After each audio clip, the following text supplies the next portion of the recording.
Prelims 2026 pass થવા માટે કેટલા માર્ક્સ જોઈએ? સૌથી પહેલો પ્રશ્ન આ હું તમને પૂછું છું. ચાલો ભાઈ કોમેન્ટમાં લખજો કે તમારે કેટલા માર્ક્સ થાય છે. તમામ મિત્રો કોમેન્ટની અંદર જણાવે કે કોમેન્ટમાં ચોક્કસથી જણાવજો કે તમારે ટાટ એસ પ્રિલિમ્સમાં કેટલા માર્ક્સ થાય છે સાહેબ. પાર્ટ 1 પાર્ટ 2 કેવું હતું, બરોબર છે? 200માંથી તમે કેટલા ટીક કરીને આવ્યા છો અને તમારે કેટલા માર્ક્સ થાય છે અંદાજે એ કોમેન્ટ કરીને જણાવજો. હવે સૌથી પહેલો પ્રશ્ન સાહેબ કે ટાટ એસ પ્રિલિમ્સ 2026 પાસ થવા માટે કેટલા માર્ક્સ જોઈએ? 80 જોઈએ, 90 કે 100? બરોબર, તો કોઈને ખ્યાલ નથી. તમને પણ ખ્યાલ નથી કે કેટલા માર્ક્સે કટઓફ અટકશે, બરોબર નથી. મને પણ ખ્યાલ. ઓફિશિયલી જાહેરાત જ્યારે આવશે એ ત્યારે જ ખબર પડે કે સાહેબ આટલા માર્કે કટઓફ અટકવાનું છે, બરોબર છે. પણ હા, જો વિગત વર્ષના આધારે જોઈએ, બરોબર, 2023ની અંદર જ્યારે ટાટ એસ પ્રિલિમ્સ લેવાની સાહેબ ત્યારે કેટલાય કટઓફ અટક્યું હતું એ તમામ ચર્ચા આપણે કરીએ. ત્યારે 70 માર્ક્સે કટઓફ અટકી ગયું હતું. તો શું આ વખતે 70 માર્ક્સે જ અટકશે? સંભાવના છે ભાઈ, અટકી શકે, બરોબર. અને કદાચ જો નવા કોઈ ફેરફાર થાય તો એનાથી પ્લસ પણ જઈ શકે. એ તો આવનારો સમય જ કહેશે. પણ તો અત્યારે શું કરવું? એ કોઈ પણ મિત્રોએ ટાટ એસની પ્રિલિમ્સ આપી છે તમામ મિત્રો માટે આ વિડીયો ઉપયોગી છે, તો ખાસ એન્ડ સુધી જોજો. આજના વિડીયોની અંદર આપણે કટઓફની સાચી રિયાલિટી વિશે સમજીશું સાહેબ કે કટઓફ રિયલમાં છે શું, કટઓફ એટલે શું થાય ભાઈ. જો આજની ચર્ચાના મુખ્ય 3 પડાવ છે. પહેલું, તમારો ટાર્ગેટ કેટલો હોવો જોઈએ. બીજું, કેટલા માર્ક્સ શેપ ગણાય. અને છેલ્લે ટાટ એસ પ્રિલિમ્સનો કટઓફ શું છે. તો કટઓફ એટલે શું ભાઈ, તેના માટેની એક સામાન્ય સમજ આપણે મેળવી લઈએ, બરોબર. શા માટે કટઓફ બદલાઈ શકે અથવા આપણે જોતા હોઈએ બીજી અન્ય કોઈ પણ એક્ઝામ હોય તો સાહેબ એનું કટઓફ ઉપર નીચે થતું હોય. તો જુઓ, એક કટઓફ 12 છે, રાઈટ. તમે જો એ માર્ક્સથી વધારે માર્ક્સ તમને આવે છે તો તમે કટઓફને પાર કરી ગયા, દેટ મીન્સ તમે મેન્સ માટે એલિજિબલ છો. પણ જો કટઓફ અટક્યું ને એનાથી ઓછા માર્ક્સ આવ્યા તો તમે એલિજિબલ નથી. જેમ કે એક્ઝામ્પલ આપણે જોઈએ સાહેબ, 2023ની એક્ઝામનું કેટલાય કટઓફ રહ્યું હતું ભાઈ, તો કે 70 માર્ક્સ રહ્યું તો આપણે બધા જાણીએ છીએ, બરોબર. તો જે કોઈ પણ મિત્રોને 70થી પ્લસ આવ્યા તમામ ઉમેદવારોને ટાટ એસ મેન્સ દેવા મળી હતી, રાઈટ. પણ જે મિત્રોને 69.75 હશે ને એ મિત્રને ટાટ એસ મેન્સ દેવા નહીં મળી હોય મિત્રો, બરોબર. કારણ કે મેન્સ માટે એલિજિબલ નથી. કટઓફ 12 છે કે ભાઈ 70 ઊભું રહ્યું તો 70થી ઉપરવાળા બધા એલિજિબલ. 70થી નીચે ભલે તમારે ખાલી 0.25નો ફેર હોય છતાં પણ તમે એલિજિબલ ન ગણાવો, રાઈટ. મિનિમમ માર્ક્સ જેનાથી ઉપર તમે નેક્સ્ટ સ્ટેજ એટલે કે મેન્સ માટે એલિજિબલ થાવ છો એને કહેવાય કટઓફ, બરોબર. તે દર વર્ષે પરિસ્થિતિ મુજબ અલગ અલગ હોઈ શકે. જો હોઈ શકે એમ કહું છું, હશે એમ નથી, સંભાવના છે સાહેબ, બરોબર. 90% જેવું એવું લાગે કે ભાઈ ઓલા વર્ષે 70 હતું તો આ વખતે પણ 70 રહી શકે, સંભાવના છે સાહેબ, બરોબર. પરિવર્તન સંસાર કા નિયમ હે, કદાચ કંઈ નવું કંઈ પરિવર્તન પણ આવી શકે. આપણે પ્રિપેર કરવાનું છે ભાઈ. આપણે શું વિચાર કરવાનો કે ભાઈ મારું સાહેબ પ્રિલિમનું પેપર સારું ગયું તો હવે મારે શું કરવું. હવે તમારી પાસે એક જ રસ્તો છે. પેપર સારું ગયું છે તો મેન્સની તૈયારી ચાલુ કરો ભાઈ. કટઓફ એટલે શું આપણે સામાન્ય સમજ મળી ગઈ કે સાહેબ 70 ઓલા વર્ષે અટક્યું તો 70 આપવાળા બધા એલિજિબલ, બરોબર. 0.25 રહી ગયા તો રહી જ ગયા, એને મેન્સ આપવા મળતી નથી. ઓકે, આગળ જોઈએ. કરતા 4 મુખ્ય પરિબળો છે સાહેબ. આ ખાસ સમજો. આ સ્લાઇડ જેને સમજાઈ ગઈ ને સાહેબ એ આજથી નિશ્ચિત થઈ જશે. પહેલું, પેપરની કઠિનતા, બરોબર. પેપર કેટલું ટફ કે ઇઝી હતું ને એના આધારે ઘણીવાર કટઓફ નક્કી થતું હોય છે. Okay, done. કુલ ઉમેદવારો કેટલા વિદ્યાર્થીઓએ પરીક્ષા આપી સાહેબ? 100 ઉમેદવારોએ પરીક્ષા આપી. હવે તો કે 100 મેન્સ આપવા દેવી નહીં તો કેટલાને દેવાની એના આધારે કટઓફ નક્કી થાય, અંદાજિત કહું છું. પછી કુલ જગ્યાઓ, ભરતી માટે વેકેન્સી કેટલી છે ને એ પણ જોવામાં આવે. અને એકંદરે પ્રદર્શન, વિદ્યાર્થીઓનું સરેરાશ સ્તર કેવું હતું. પેપર ભલે એકદમ ઇઝી હોય પણ વિદ્યાર્થીઓ નબળા હોય તો કોઈને સાહેબ 50 ઉપર માર્ક જ ન આવે 100માંથી, રાઈટ. તો કટઓફ કંઈ 70 ન રાખી શકાય. હેલો, સમજાય છે? ખાસ સમજો. 200 માર્ક્સનું આપણું પેપર હતું. 200માંથી 2023માં 70 અટક્યું હતું, રાઈટ, ડન. આ વખતે પણ સંભાવના છે કે 70 રહે, નો ડાઉટ. કદાચ કંઈ પરિવર્તન થાય તો ભાઈ થવા દેવાનું, બરોબર. જે આવશે પરિવર્તન તો એને સ્વીકારી લેવાનું. ત્યારે કટઓફ નક્કી થાય એ ખાસ સમજી લ્યો. જો પેપરની કઠિનતા, બરોબર, પેપર કેવું હતું, અઘરું હતું, સહેલું, કેટલા ઉમેદવારો બેઠા હતા, બરોબર, કેટલી જગ્યાઓ છે, અને એની સામે પાછું વિદ્યાર્થીઓનું પ્રદર્શન કેવું છે, ઉમેદવારોનું પ્રદર્શન કેવું છે. પેપર કદાચ ફૂલ અઘરું હોય ને બધાય હોશિયાર ઉમેદવારો હોય તો કટઓફ ઉપર જાય. અને પેપર સાવ ઇઝી હોય ને કદાચ ઉમેદવારો એટલા હોશિયાર ન હોય ને ઓછા જ માર્ક આવે બધાને તો સાહેબ કટઓફ ડાઉન જાય. ઓકે, પણ અત્યારે હું મારી દ્રષ્ટિ અનુસાર હું એક એવી વિનંતી કરીશ મિત્રો કે કટઓફની ચિંતા છોડી દો, है ना. वो आने वाला समय ये बताएगा कि क्या होने वाला है. जो कुछ भी होगा वो देखा जाएगा. कटऑफ જેટલા અટકે એટલા સાહેબ. પણ અત્યારે તમને જો કોન્ફિડન્સ હોય કે મારું ટાટ એસ પ્રિલિમ્સનું પેપર સારું ગયું છે તો એક પણ ક્ષણ બગાડ્યા વગર અત્યારથી જ, આજથી અને અત્યારથી જ સાહેબ મેન્સ માટે પ્રિપેરેશન ચાલુ કરી દો. બરાબર. સૌથી પહેલાં શું કરવાનું, તમારું કન્ટેન્ટ કવર કરો. પ્રિલિમ્સમાં તમને લાગ્યું હોય કે આ કન્ટેન્ટનો આ ભાગ નબળો રહી ગયો તો હજી ચાન્સ છે પૂરેપૂરો.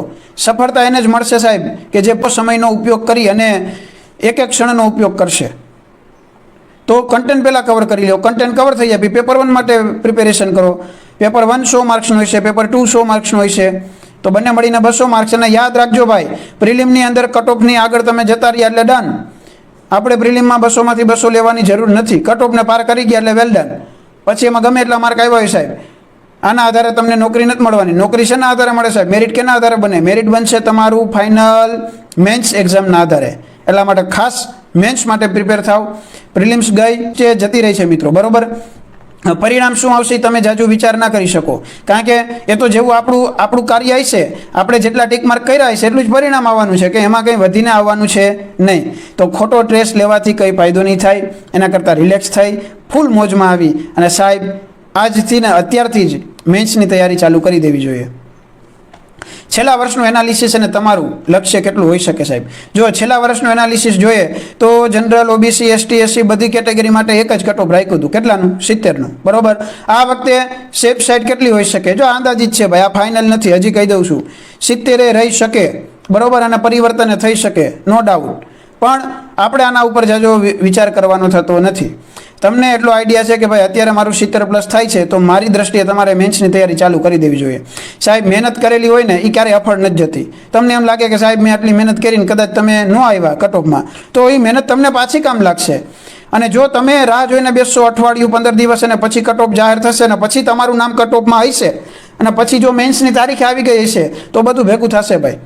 પછી એટલા દિવસમાં તમે મેન્સ માટે પૂરેપૂરી પ્રિપેરેશન નહીં જ કરી શકો. એટલા માટે બેટર છે કે બીજી કોઈ પણ જાતની ચિંતા કર્યા વગર, આડાવડા ક્યાંય પણ ફાફા માર્યા વગર સાહેબ કન્ટેન્ટની ચોપડી ખોલો અને વાંચવા માંડો.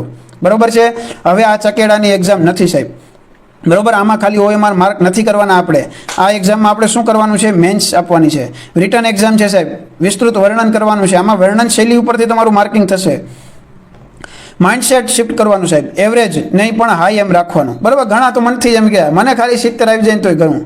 કે ભાઈ શું કામ નબળું વિચારો છો? તમે પ્રિલિમ્સ સારામાં સારી દીધી, તમને સારા જ માર્ક્સ આવવાના છે. બરાબર. મેન્સ માટે તૈયારી ચાલુ કરી દો. એવરેજ જેમ રાખશો તો એવરેજ રિઝલ્ટ મળશે. હાઈ એમ રાખો તો સક્સેસની નજીક આવી જશો ભાઈ. શું કરવું ને શું ન કરવું જોઈએ, આ ખાસ મહત્વનું છે તૈયારી કરનારા તમામ ટેસ્ટ પ્રિલિમ્સના ઉમેદવારો માટે. મિત્રો આ સ્લાઇડ એક ખાસ સમજી લેજો. શું કરવું ભાઈ? સ્માર્ટ સ્ટડી કરવાનું થાય. બરાબર. હાર્ડ વર્ક નહીં કરવાનું. સ્માર્ટ સ્ટડી એટલે ભાઈ, સ્માર્ટ સ્ટડી એટલે કે સૌથી પહેલાં તો 2023નું મેન્સનું પેપર જોઈ લેવું જોઈએ. ઓકે. હમણાં આપણી જ ચેનલ ઉપર નેક્સ્ટ આના પછીનો વિડીયો મૂકવામાં આવશે કે સાહેબ 2023માં ગુજરાતીનું વર્ણનાત્મક પેપર 1 ગુજરાતીનું કેવું હતું એનું ડિટેલ સોલ્યુશન આપણે મૂકવાના છીએ. તો જો તમે ચેનલ પર નવા છો અને ટેસ્ટ મેન્સની તૈયારી કરવા ઈચ્છો છો તો ચોક્કસથી આ ચેનલ મિત્રો તમારી માટે છે.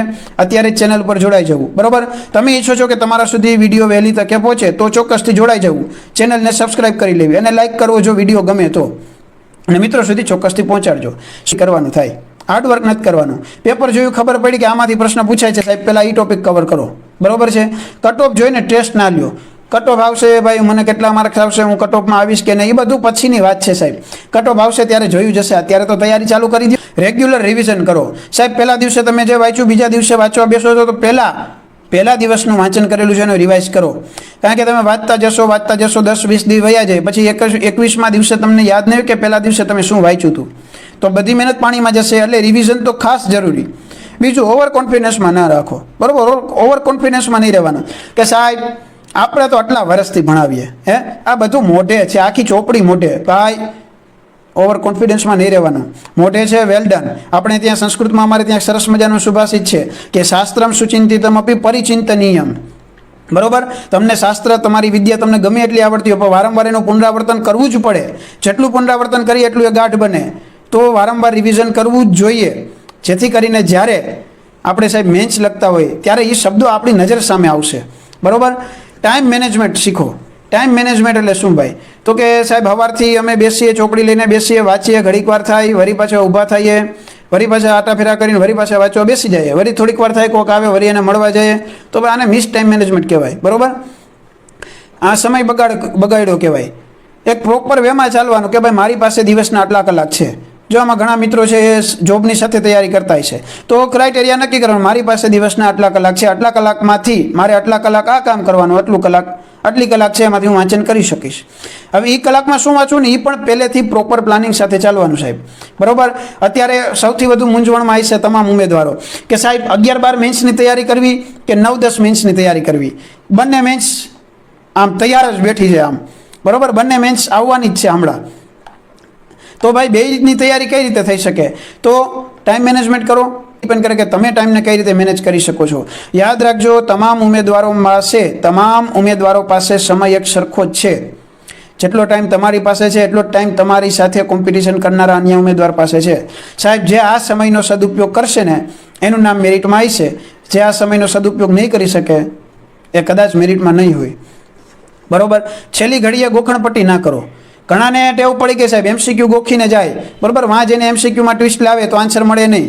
ઓકે, તો ગોખવાનું નથી. મેન્સ એટલે વર્ણનાત્મક શૈલી સાહેબ, તમારી વિચાર શક્તિ કેવી છે, તમારી મૌલિકતા કેવી છે, તમારી વર્ણન શૈલી કેવી છે, એના આધારે તમારું માર્કિંગ થશે. એટલે ગોખણપટ્ટી કામ નહીં લાગે અહીંયા. તમારા મૌલિક વિચારો, પછી તમે કેટલું ઊંડાણથી વાંચન કરેલું છે, જેને સારી રીતે વાંચ્યું એ જ સારી રીતે લખી શકે. તો આપણે દરેક ટોપિકને ડીપલી સમજવો પડે, બરાબર. ગોખવાથી કામ નહીં ચાલે. છેલ્લે મોક ટેસ્ટ આપતા રહો ભાઈ, મોક ટેસ્ટ આપવી જરૂરી છે. જો તમે પણ મોક ટેસ્ટ આપવા માગો છો તો નીચે, તમે પણ મિત્રો મોક ટેસ્ટ આપવા માગો છો તો ચોક્કસથી નીચે આપેલી લિંક્સમાં જોડાઈ જજો, બરાબર. નીચે આપણા ગ્રુપની લિંક મુકાઈ ગયેલી છે, એ લિંકમાં જોડાઈ જવું. ત્યાં તમને શક્ય હશે એ પ્રમાણે ટાઈમિંગ સાથે, બરાબર, એક મોક ટેસ્ટ પણ આપવામાં આવશે.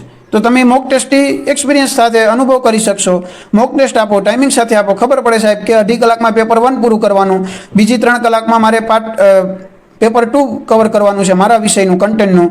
તો એ થઈ શકે છે કે નહીં? મોક ટેસ્ટ આપશો તો જ ખબર પડશે. એટલે અત્યારે જ મિત્રો જોડાઈ જાઓ. જો તમે મેન્સની તૈયારી કરો છો, પેપર 1ની, બરાબર, ગુજરાતી પેપર 1ની મેન્સની તૈયારી કરવી છે તો ચેનલમાં જોડાઈ જાઓ, સબસ્ક્રાઈબ કરી લો અત્યારે જ. અને જો પેપર 2 સંસ્કૃત વિષયથી તૈયારી કરો છો, મોક ટેસ્ટ આપવી છે તો અત્યારે જ આ ચેનલને સબસ્ક્રાઈબ કરો, જેથી કરીને વિડીયો તમારા સુધી વહેલી તકે પહોંચે. અને નીચે આપેલી લિંક સાથે જોડાઈ જાઓ. નીચે આપેલું જે ગ્રુપની લિંક છે એમાં જોડાઈ જવું, તો ત્યાં જે નવી અપડેટ હશે એની માહિતી તમને મળી રહેશે. સોશિયલ મીડિયામાં ટાઈમ વેસ્ટ નહીં કરવાનો સાહેબ, બરાબર. ઘણાને ટેવ હોય સાહેબ, એક વસ્તુ શીખી લીધી પછી એના સંતોષ ના થાય, એમ તો હજી આનાથી વિશેષ શીખવું. કે ભાઈ તમને નથી આવડતું, કોઈ પણ એક પ્લેટફોર્મ ઉપર ગયા, તમે કોઈ પણ એક વિડીયો જોયો, ડન, ટોપિક કવર થઈ ગયો, વાત થઈ પૂરી. પછી સાહેબ સોશિયલ મીડિયામાં ફાફા મારવાથી કંઈ નહીં થાય.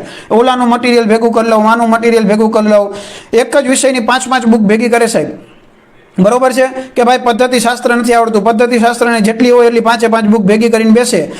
પરિણામે શું થાય? તો કે જ્યારે એક્ઝામ નજીક આવે ત્યારે એક પણ બુકનું કન્ટેન્ટ એને વાંચેલું ના હોય, અને જ્યારે પરીક્ષાની અંદર પ્રશ્ન પૂછાય તો એ લખી ન શકે આન્સર. એના કરતાં બેટર છે કોઈ એક પ્લેટફોર્મ ચોઈસ કરી લો કે ભાઈ મારે અહીંથી ભણવું છે, ફ્રી એજ્યુકેશનનો લાભ લેવો જોઈએ. અને સાહેબ તમે નક્કી કરી લીધું મારે આ પ્લેટફોર્મ ઉપરથી તૈયારી કરવી છે, ડન, શીખતા જાઓ, જે માર્ગદર્શન મળે એનો ફોલો કરતા જાઓ. જો સાહેબ 2 વ્યક્તિ ઊભા છે, બંને વ્યક્તિને એક લક્ષ્ય પર જવું છે. એક વ્યક્તિ છે એમને એમ ચાલ્યો જાય છે, એને કંઈ જોયું નથી, કોઈનું સાંભળ્યું નથી. બીજો વ્યક્તિ છે એને કોઈકનું માર્ગદર્શન લીધું, પૂછ્યું આની પહેલાં જે આ રસ્તેથી ચાલ્યા હતા એને કે ભાઈ આમાં ચાલવું હોય તો કેવી રીતે જવાય, બરોબર, શું સાવચેતી રાખવી જોઈએ, ક્યાંથી વળાંક લેવો જોઈએ, તો એને માર્ગદર્શન મળ્યું. યોગ્ય સમયે યોગ્ય માર્ગદર્શન મળવું એ સૌથી મોટું સૌભાગ્ય છે સાહેબ, બરોબર. તો એ વ્યક્તિએ ગાઈડન્સ લીધું અને ધીરે ધીરે ચાલવા માંડ્યો, તો એ લક્ષ્ય સુધી પહોંચી ગયો વહેલો. પહેલો વ્યક્તિ મિસગાઈડ થઈ ગયો, પહોંચ્યો, વળાંક આવ્યો, વળી ગયો, વળી ત્યાં પહોંચ્યો, ત્યાંથી બીજી બાજુ વળાંક લીધો. પરિણામે શું થશે સાહેબ? એ લક્ષ્ય સુધી પહોંચશે પણ સમયસર પહોંચી શકશે નહીં. અને યાદ રાખજો ભાઈ, ટાઈમસર પહોંચવું, બરોબર, સમયસર પહોંચવું ખૂબ જરૂરી હોય છે. આગળ જોઈએ કે કટઓફ માત્ર એક નંબર છે, પ્રિપેરેશન એ જ તમારો પાવર છે ભાઈ. કટઓફ ગમે એટલા હટકે સાહેબ, તમે ખાલી કટઓફને પાર કરી ગયા એટલે ડન, બરોબર. અને મને એવું લાગે સાહેબ કન્ટેન્ટ કરીને ગયા હોય તો કટઓફને તો મને એવું લાગે છે કે કટઓફને તો તમે એમને પાર કરી શકો, બરોબર. એ તો આવનારા સમય આધારે ખબર પડશે કે કેટલાય કટઓફ અટકે છે. પણ મિત્રો કટઓફ માત્ર એક નંબર છે, પરંતુ તમારી પ્રિપેરેશન એ જ તમારો રિયલ પાવર છે. જો રેગ્યુલરલી મહેનત કરશો તો આશા છે મને કે તમારું સિલેક્શન થવાથી કોઈ તમને રોકી નહીં શકે. સક્સેસ એ જ લોકોને મળે છે જે છેલ્લે સુધી હાર નથી માનતા. એકદમ મનથી સ્ટ્રોંગ રહેજો. પ્રિલિમ્સ તમારી જતી રહી છે, મેન્સ માટે પ્રિપેરેશન ચાલુ કરી દો સ્ટ્રોંગલી, એકદમ માઇન્ડસેટ ક્લિયર કરી દો. અને સાહેબ એકદમ રિલેક્સ થઈને, બરાબર, ખોટો મગજ ઉપર ભાર નહીં લેવાનો. ઘણા તો ખાલી ટેન્શન લીધા રાખે, ઘણા ખાલી વિચાર્યા જ રાખે સાહેબ, વિચારીને એટલું વિચારે કે પછી એનું મગજ થાકી જાય, વાંચી જ ન શકે. એટલે આપણે બહુ વિચારવાનું થતું નથી.